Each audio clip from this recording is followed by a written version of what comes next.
Good morning po. At tayo po ay muli ay dudulog sa harapan ng Panginoon. Hallelujah.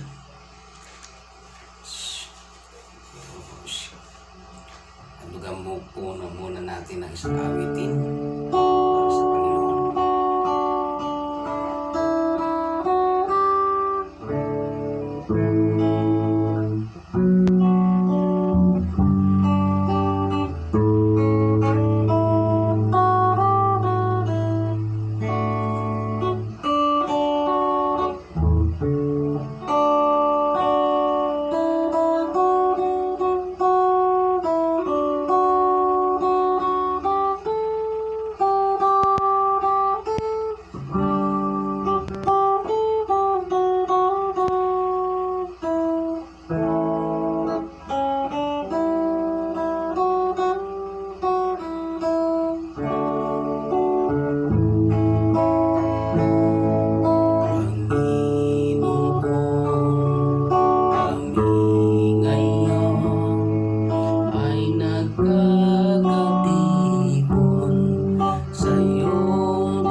Sa kaligtasan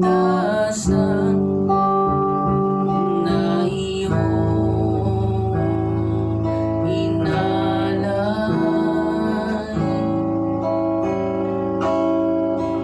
sa tuwing inaalala ko ang pagmamahal na inukol mo para sa amin.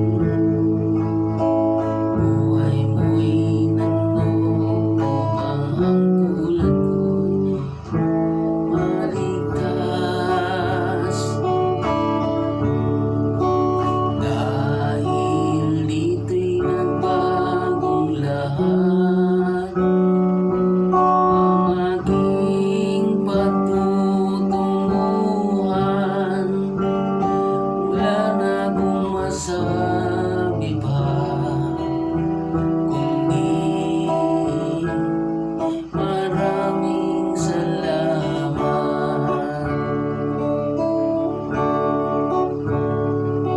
sa tuwing inaalala ko ang pagmamahal na inukol mo para sa amin.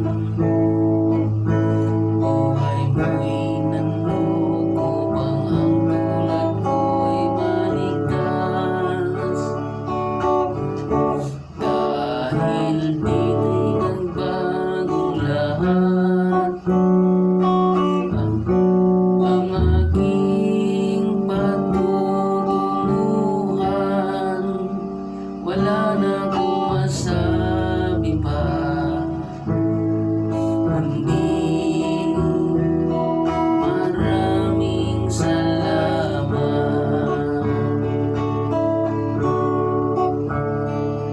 Panginoon. Kami ngayon ay nagkakatipon sa iyong pangalan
sa iyong pagkilos.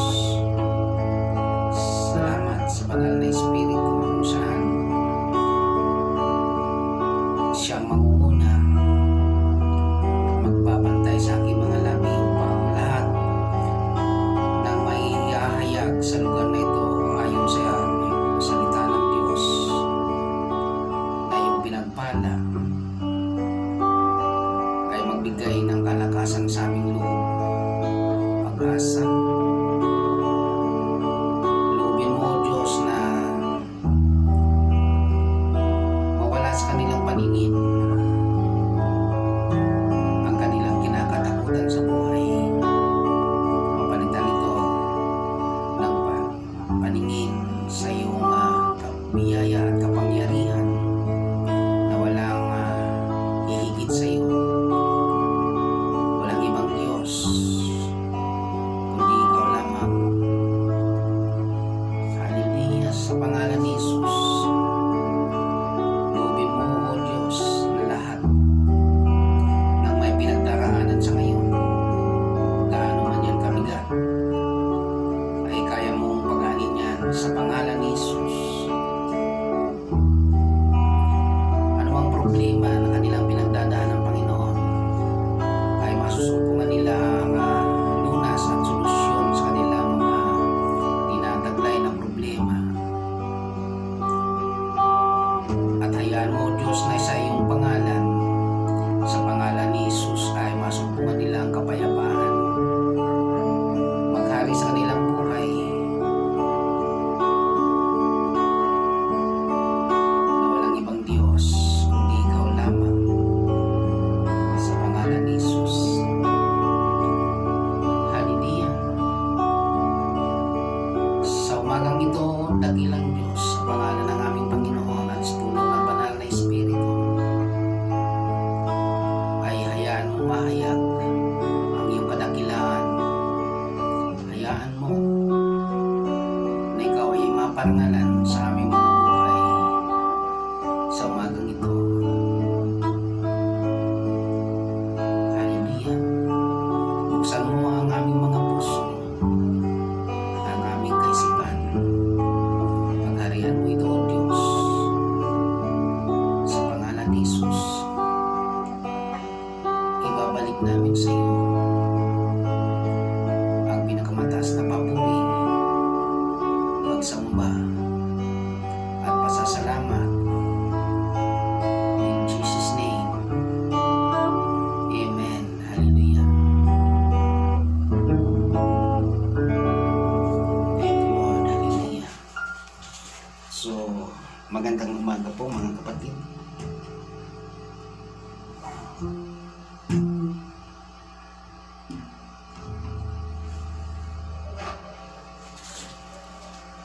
So, yan, makibukas po tayo sa aklat ng Luke chapter 23, no?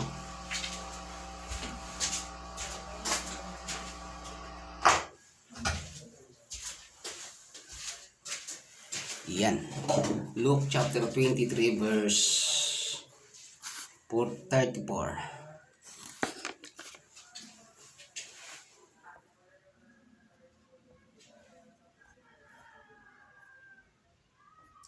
Yan. Sabi po diyan sa Luke chapter 23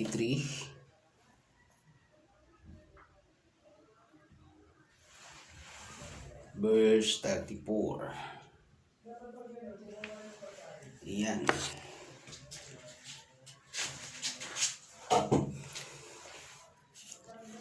Dito po ay pag-uusapan po natin yung mga salita ng Panginoon na kung saan ito po yung time na kung saan ay tinupad na ng Panginoon ang kanyang pangako, ang pangako ng Diyos na kung saan ay magkakaroon tayo ng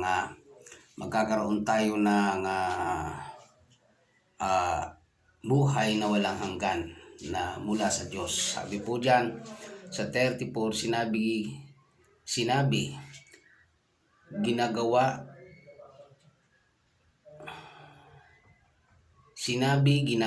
sinabi ni Jesus, Ama, patawarin mo sila sapagkat hindi nila alam o nalalaman ang kanilang ginagawa. Pinaghati-hatian ang mga kawal ang damit ni Jesus. Sila'y nagpalabunutan upang malaman kung kanino mapupunta ang bawat kasuotan niya. So ito po yung bagay na kung saan ay dito tayo mag-aaral, no? Sa isang verse sa chapter 23 ng Luke. Sinabi po diyan na kung saan ay sinabi ng Panginoon sa kalalagayan na siya po ay nakapako sa cross. Sinabi niya po doon sa kanyang pananalita, sinabi niya sa Ama, sa Diyos, na kung saan ay patawarin mo sila sapagkat hindi nila nalalaman ang kanilang ginagawa. So sabi diyan po sa 34, makikita po natin diyan na sinabi, ginawa. Yan. Yun po yung mga bagay na kung saan ay makikita po natin dito na mayroon po tayong minsan nagkakasala po ang tao, hindi lang sa gawa kundi sa mga salita. No, kaya nga po mapapansin po natin na kung mayroon man tayong nagawang ganoon, mayroon man tayong mga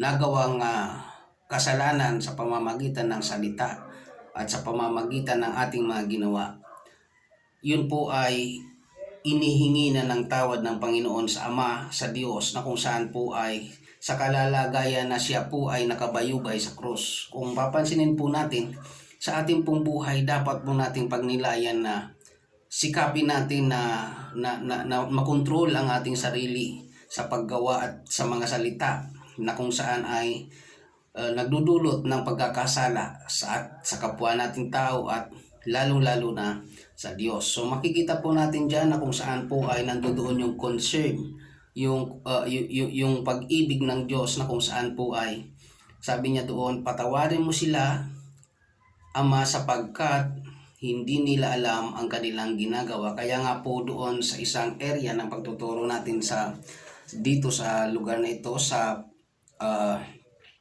sinabi doon na ibigin mo ang iyong kaaway. Ito po yung bagay na kung saan ay pwede po nating pagnilayan, na kung saan po ay hindi po dapat tayo nag-aaway-away, nagmamahalan po dapat tayo, dahil sinabi nga po doon, sinabi po dyan na ipinanalangin ng Panginoon o hiniling ng Panginoon sa Ama na kung saan ay patawarin tayo sa ating mga ginagawa, sapagkat sabi niya dyan, hindi nila alam ang kanilang ginagawa. So marami pa po tayong dapat makita, dapat malaman tungkol po sa ating mga gawain, tungkol po sa ating sinasabi, tungkol po sa mga bagay-bagay na kung saan po ay nagdudulot ng kasalanan sa ating sarili na hindi nakakalugod sa paningin ng Diyos. Amen po.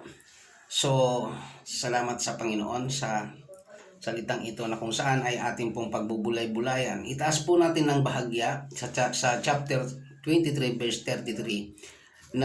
Ang sabi po diyan, nang dumating sila sa isang bundok na tinatawag na Golgota o lugar ng mga bungo, ay ipinako nila si Jesus sa krus. Ipinako rin nila ang dalawang kriminal, isa sa kanyang kanan, isa sa kaliwa. So makikita po natin doon may kasabay ang Panginoon na kung saan po ay ipinako sa krus, na sinabi po dyan, na binanggit po dyan, no?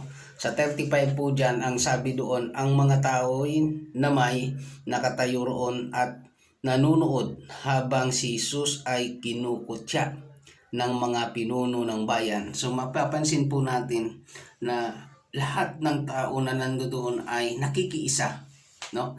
Nakikiisa doon sa pangungutya sa ating Panginoon. Bakit po? Maraming tao doon na kung saan wala man lang silang ginawa para ipakilala, para sabihin na siya ang tunay na Panginoon, na siya ang tunay na anak ng Diyos. Wala po ni isa na nagsabi ng ganoon. Ngunit sabi po ng Panginoon, sinabi niya po dyan, balikan po natin ang sinabi ng Panginoon, ang words ng binitawan ng Panginoon. Father, forgive them, for they do not know what they do. So, grabing pag-ibig ng Panginoon na nirelease ng oras na yon. So sa atin po ngayon pong nakikinig ka at nanonood, ay kayo po na naririto ngayon, ay nais po ng Diyos na maintindihan, maunawaan natin yung word na ito ng Panginoon, na kung saan sabi niya, Ama, patawarin mo sila sapagkat hindi nila nalalaman ang kanilang ginagawa.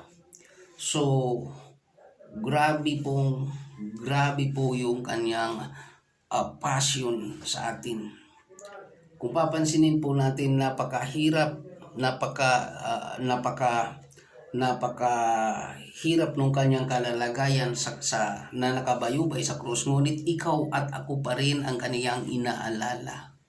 Hallelujah. Although doon sa time na yon wala pa tayo sa mundo, pero naroroon na tayo sapagkat yung pinagmulan natin at pinagmulan ng mga pinagmulan din natin, nandoon na po yan. Hallelujah. So kaya nga po makikita po natin na kahit gaano pa yung mga ginawa natin, nandoon po yung kanyang passion na kung saan mapatawad tayo ng Diyos. Amen po ba? So dito po makikita po natin yung kanyang passion. So bigyan po natin ng daan yung 35b. Sabi niya, sinabi nila, iniligtas niya ang iba, iligtas niya ngayon ang kanyang sarili kung siya nga ang Kristo na hinirang ng Diyos. Dito po makikita po natin yung alinlangan sa Panginoon. So makikita po natin dyan, marami pong mga bagay na pagkakasala na hindi lang sa gawa, na ito po na nakikita po natin, itong pagkakasala dito ay ayon sa salita at sa isip.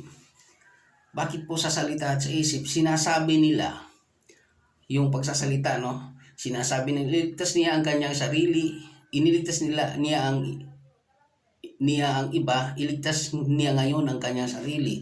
So sa kanilang pananalita, nagkakaroon sila ng pagkakasala. Bakit po? Pinag-aalinlanganan nila ang Panginoon. So maging sa kanilang kaisipan, ganun na rin po. Sa isip at salita po ay nagkaroon sila ng pagkakasala. Sabi niya pa dyan, kung siya nga ang Kristo na hinirang ng Diyos, tingnan po natin, grabe po yung pagkakasala sa salita at sa isip. Kung papansinin po natin, mayroon pong isang bagay na kung saan kahit nasabihin natin, ay wala naman akong ginawa eh. Yes, wala kang ginawa pero mahirap kang sinabi. Amen. So mapapansin po natin dito na kung saan ay kailangan nating nilayin sa ating sarili. Maaari kayang marami tayong nabanggit, marami kaya tayong naisip na pagkakasala na hindi nakalulugod sa Diyos. So bulay-bulayin din natin sa ating sarili. So 36 sabi niya, nilait din siya ng mga kaawal. Tingnan niyo po yung bagay dyan. Yung mga salita na kung saan po ay nagdudulot ng pagkakasala. Sabi niya dyan, nilapitan siya ng isa at inalok ng maasim na anak. Doon po makikita po natin mayroon ng paggawa. Sa isip, sa salita at sa gawa, nagkakaroon po ng pagkakasala. Subalit sabi po ng Panginoon, Ama, patawarin mo sila, hindi nila nalalaman ang kanilang ginagawa. Grabing passion ng Panginoon sa bawat isa sa atin. So sana ganun din po tayo sa Panginoon. Hallelujah. Sabi nga po doon, patuloy po natin, isinulat nila sa kanyang uluhan ito, ang hari ng mga Hudyo. Tinuyarin siya ng isa sa mga salarin nakapako sa tabi niya. Hindi ba ikaw ang Kristo? Iligtas mo ang iyong sarili at pati na rin kami. So papansinin niyo po, kahit na yung nagdudusa na rin kasama niya na nakapako din sa krus, kinutya din siya. Sabi niya doon ay, sabi niya, hindi ba ikaw ang Kristo? Iligtas mo ang iyong sarili at pati na rin kami. although parang kung titingnan mo, mayroon siyang konting tiwala, ah, konting tiwala, pero mas malaki po yung pag-aalinlangan. Amen po ba? So makikita niyo po yung sagot ng isa. Ngunit pinagsabihan naman ito ng kanyang kasama, wala ka na bang takot sa Diyos? Ikaw ay pinarurusahan din tulad niya. Hallelujah. So totoo yun, kaya nga kung papansinin po natin sa ating mga physical na pamumuhay, sa ating actual na pamumuhay, minsan po nahuhusgahan natin ng iba, nabibigyan natin sila minsan sila yung nasisisi natin sa lahat. Pero hindi natin alam na maging tayo man ay makasalanan din, na kailangan nating ituwid din ang ating sarili. Kasi maituwid nga natin ng iba. Paano naman ikaw? Paano naman ako? Paano naman sila? Amen po ba? Itinutuwid natin sila, itinutuwid natin ang iba. Paano naman tayo? Parang ganon. Pero ito po ang lagi nating tandaan. Ganyan ka mahal ng Panginoon ang mga tao. Sinabi niya, Ama, patawarin mo sila, hindi nila alam ang kanilang ginagawa. Pero tingnan po natin ang sagot ng Panginoon doon sa isang lalaki na yon, na nagsabi na wala ka na bang takot sa Diyos? Ikaw man ay pinarurusahan din tulad niya. Kaya sabi diyan sa 41, sabi niya, tama lang na tayo ay parusahan ng ganito dahil sa ating mga ginawa. Iyon po, makikita po natin, ang lalaking ito na nagsasalita, pinangakuan ito ng Panginoon na sa araw din na ito, sabi niya, isasama kita. Bakit? Tingnan po natin yung kanyang sinabi. Tama lang na tayo'y parusahan ng ganito dahil sa ating ginawa. Mayroon pong may acceptance sa kanyang mga mali, sa kanyang mga ginawa, sa kanyang sinabi, sa lahat na siya'y makasalanan o sa kanyang pagkakasala. Amen po ba? Kaya sabi niya dyan, sabi pa noon, titingnan po natin, kinilala niya ang Panginoon. Sabi niya sa karugtong, sa 41 chapter 23, sabi niya dyan, ngunit ang taong ito'y walang ginawang anuman. So papansinin po natin, kinikilala ng taong ito ang Panginoon na isang walang kasalanan. So pag sinabing walang kasalanan, siya ay banal sa kanyang paningin. So ano ang sinabi ulit sa chapter 23 verse 42, sinabi, at sinabi pa nito, Jesus, alalahanin mo ako kapag naghahari ka na. Hallelujah. Yung sinabi ngayon ng taong ito yung nagdala sa kanya, na kung saan nakita ng Panginoon yung kanyang pagtitiwala sa kanya bilang anak ng Diyos. So sabi niya dyan, no? Kaya sumagot ang Panginoon, ang sagot ng Panginoon, sinasabi ko sa iyo, isasama kita ngayon sa paraiso.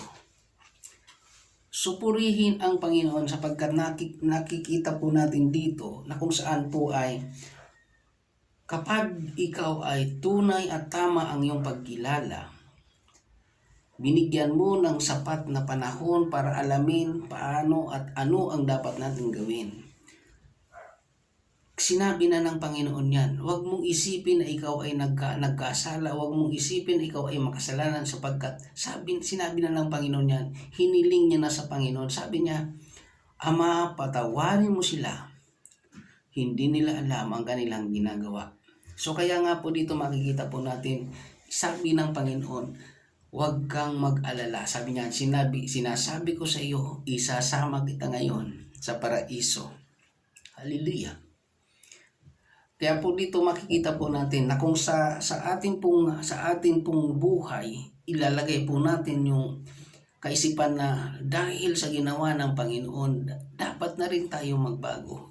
Kasi nga, kahit na ganoon ang kanyang kalalagayan, nasa krusyat, nakabayubay, ano po yung kanyang, ito hindi ang kanyang kaligtasan, ang kanyang iniisip kagaya ng sinasabi dito ng ilan na ang nais nilang makita ay iligtas niya ang kanyang sarili. Pero hindi yun ang kanyang inuna. Kaya niyang gawin sa tingin natin. Hindi ba kaya? Kaya niyang gawin yun dahil siya ay Diyos na makapangyarihan. Ngunit bakit hindi niya ginawa? Hindi niya inuna ang kanyang sarili na iligtas, kundi inuna niyang iligtas ikaw at ako, kayo. Amen. Grabing pagmamahal ng Diyos. Grabing pagsakripisyo ng Panginoon para ikaw at ako ay maligtas. Ano pa ang kanyang sinabi? Father, forgive them, for they do not know what they do. So, dito po makikita po natin kung paano tayo niyayakap ng Panginoon. Subalit ang ilan po sa atin pilit na nagpupumiglas. Hindi man sa gawa, sa isip. Nagpupumiglas. Hindi siya sumasang-ayon kundi sumasalungat. Yun po yun. Amen po ba? Na kahit sinasabi natin tahimik lang yung taong ito, nakikinig, nakatingin, pero yung kanyang kaisipan nagpupumiglas. Amen po ba? Nagtatanong, siya nga ba? Hallelujah. Kaya nga po sabi niya dyan, sa isip, sa salita, at sa gawa, nagkakaroon po tayo ng pagkakasala. Bakit? Hindi man tayo nagsalita, yung isip natin tumatakbo. Amen po ba? Amen. So kaya nga, yes, amen. Sabi nga dyan, kung papansinin niyo po yung mga words na binasa natin dyan, wala pa silang ginagawa. Amen po ba? Salita ba lang, nagkakasala na sila. Din doon sa pagsasalita nila, may iniisip na sila. Nagkakasala na rin sila. So, dito po makikita po natin, ang sinasabi nila dyan, iligtas mo ang iyong sarili. Parang gusto nilang makita kung paano niya gagawin, pero hindi inuna ng Panginoon ang kanyang sarili. Sana po makita natin yun at makita rin natin dapat sa ating sarili na hindi dapat ang ating sarili ang unahin. Amen po ba? Anong tawag doon kapag ang sarili ang inuuna? Sarili. So hindi po dito, ipinapakita po dito ng Panginoon na hindi siya makasarili. Hindi ang sarili niya ang kapakanan ng iniisip niya, kundi ang kapakanan mo at kapakanan ng lahat. Hallelujah. Niyayakap ng Panginoon pero nagpupumiglas. Bakit? Nagsasalita. Amen po ba? Nagsasalita. At ano pang ginagawa? Minsan, hindi nga nagsalita pero yung isip, pagkatapos yung kanyang aksyon, nandoon. So papansinin po natin na dahil doon nagkakaroon din po tayo ng pagkakasala. Hallelujah. Pero wag ho kayong mag-alala. I-exercise nyo po sa inyong sarili, sa inyong pananalita, sa pag-iisip, at sa iyong ginagawa na dapat napaparangalan ang Diyos. Dahil dito po makikita po natin, grabe ang ginawa ng Panginoon. Ano yung ginawa niya? Kahit na ganoon tayo, ganoon ka, baka mas malalapak ang ginagawa mo sa ngayon. Pero ano ang sinabi ng Panginoon? Father, forgive them, for they do not know what they do. Hallelujah. Purihin ang Panginoon. So sa umaga pong ito, nais po ng Panginoon na ito'y ating pagbulay-bulayan sa ating sarili. Nasikapin natin na wag na tayong magkamit ng kasalanan sa salita, sa isip at sa gawa. Kaya, at kung hindi kaya, idulog mo yan sa Panginoon. Sabihin mo sa Kanya, Panginoon, linisin mo ang aking puso. Amen po ba? Palitan mo ang laman ng aking puso. Kasi sabi ng Panginoon, kung ano ang laman ng ating puso, yun ang bukang bibig natin. Kaya nga, kung gusto natin na ang kalooban ng Panginoon siyang maghari sa atin, sikapin natin na mapuno ng salita ng Diyos ang ating mga puso. Para yun ang papasok sa ating kaisipan. At pag pumasok ito sa ating kaisipan, lahat na sasabihin natin, lahat na gagawin natin, ay ito'y magbibigay karangalan sa Diyos. Paano? Sapagkat ito'y naaayon sa Kanyang mga salita. Purihin ang Panginoon. So sa umaga pong ito, nais pong iwanan sa atin ng Panginoon. Ito na ang oras, ito na ang time na buong puso nating pagsisihan ang ating mga nagawa na isip na nagdulot ng pagkakasala, sapagkat sinabi niya diyan, Father, forgive them, for they do not know what they do. So sa umaga pong ito, nais ko pong lumapit muli tayo sa harapan ng Panginoon. Kayong mga nakikinig, kayong mga nanonood, kayo lahat na inaabot ng tinig na ito, at kayong mga naririto, hingin ninyo personal sa Panginoon. Tulungan kayo na mamuhay ayon sa kanyang mga salita, na samahan niya tayo saan man tayo naroon, upang sa pamamagitan niya lahat ng ating sasabihin, lahat ng ating iisipin, lahat ng ating gagawin ay makapagbalik ng karangalan sa Diyos. Purihin ang Panginoon. So, awitan natin muli ang Panginoon. Hallelujah.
Samahan niyo po ako sa awiting ito para sa Panginoon.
kami sinamahan mo sa maikling oras, Panginoon. Hayaan mo, Diyos, na pamamagitan ng maikling oras na ito, Panginoon, ay magbigay ito sa amin ng malaking kalakasan, kagalakan sa aming mga puso at pag-asa, Panginoon, na kung saan kami, Panginoon, ay hindi mo pinababayaan sa lahat ng oras, sa bawat saglit at sa bawat araw ng aming mga buhay, saan man kami naroon.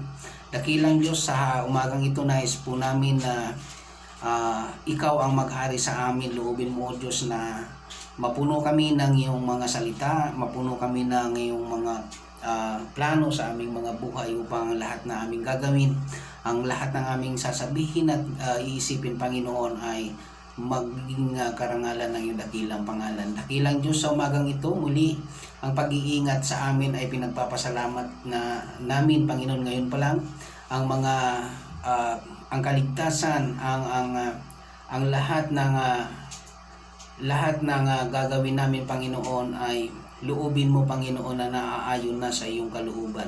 Sa umagang ito, Panginoon, salamat sa iyong salita na kung saan sinabi mo, Panginoon, patawarin mo sila sapagkat hindi nila nalalaman ang kanilang ginagawa. Salamat, Panginoon, sa napakaganda mong puso, Panginoon, na ipinakita sa umagang ito. Hayaan mo, Panginoon, na kung saan simula sa mga araw na ito, Panginoon, ay magkaroon na kami ng pagkakaisa, magkasama-sama kami na nagpupuri, nagpapasalamat at nagbibigay karangalan sa iyong dakilang pangalan.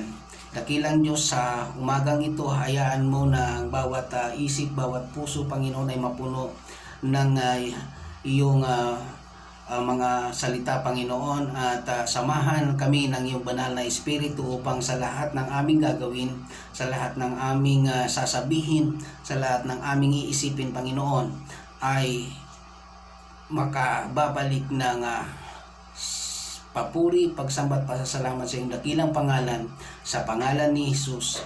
Amen. Hallelujah. Purihin ang Panginoon. Samahan tayo ng Diyos. Ingatan at pagpalain. So, mamaya po mayroon pa po akong gagawin at mayroon pa po anim na word na kung saan po kailangan natin bigyan ng buhay at pag-aralan natin sa ating sarili na kung saan paano natin ito isa sa buhay. So, aasahan ko po kayo at ng Panginoon na kayo po ay muli makikinig at manunood sa umagang ito. At purihin ng Diyos, samahan tayong lahat, ingatan tayo at pagpalain. Salamat sa pangalan ni Jesus. God bless.